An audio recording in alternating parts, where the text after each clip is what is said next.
Have you noticed? People escalate faster now. Conversations turn hostile quicker. Even small disagreements feel explosive. It doesn't feel random anymore.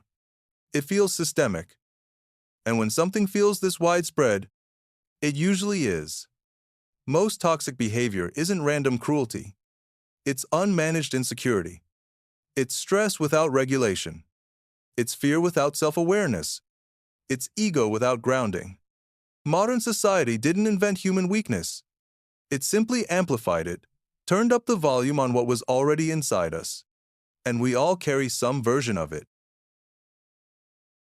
Imagine measuring your worth against thousands of curated lives every single day. That's what platforms like Instagram and TikTok have normalized. You don't compare effort anymore. You compare highlight reels and final outcomes. You don't see the messy process. You see only polish and perfection. Constant comparison quietly plants seeds of resentment. Resentment doesn't always shout. Sometimes it simmers into sarcasm. Sometimes it hardens into passive aggression. Sometimes it morphs into subtle control. All of it erodes inner peace, bit by bit. Calm doesn't spread as fast as conflict. The attention economy knows this. It rewards intensity over insight. The louder you are, the more visible you become. Over time, people absorb a subtle lesson. Extreme reactions get attention and results. Measured, thoughtful responses get scrolled past. So, emotional exaggeration slowly becomes a strategy.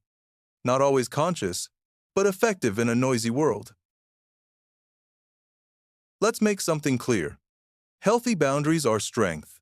Saying no is strength. Refusing disrespect is strength. Protecting your time and energy is maturity. That's not the problem.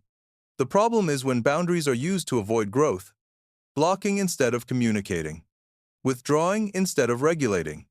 Calling everything toxic instead of developing discernment. Real boundaries require emotional control. Avoidance requires none. Modern culture sometimes confuses the two, and confusion creates friction. Everything is instant now. Responses are immediate. Opinions form in seconds. Judgment arrives before understanding. But emotional maturity requires delay. The sacred pause before reaction. When people stop pausing, they start projecting their unresolved feelings outward. And projection almost always feels like an attack to the person on the receiving end. Speed steals reflection. No reflection means more misunderstanding, more defensiveness, less peace.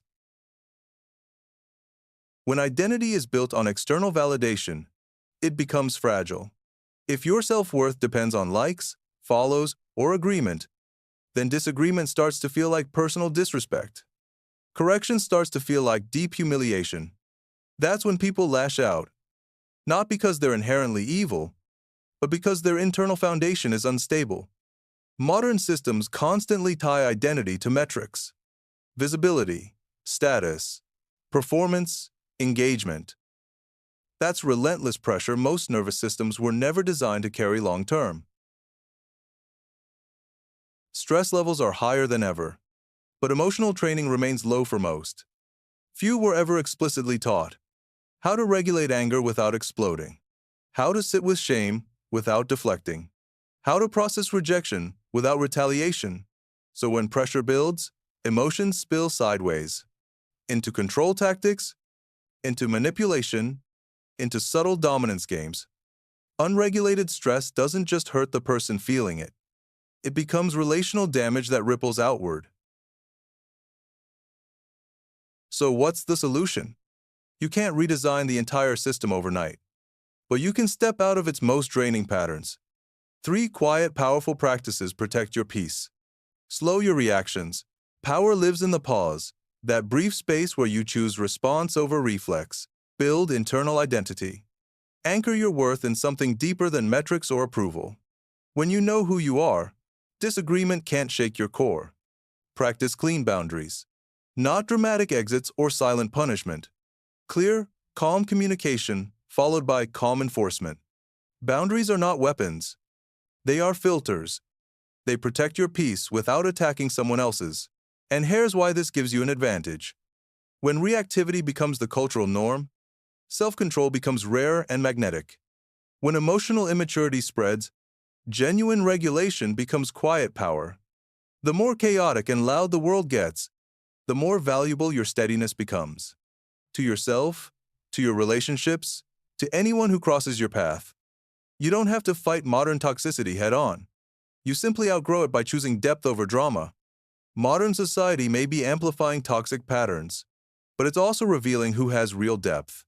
Pressure exposes structure, and in a world full of noise, calm boundaries and steady presence speak the clearest. Protect your peace. It's still yours to keep.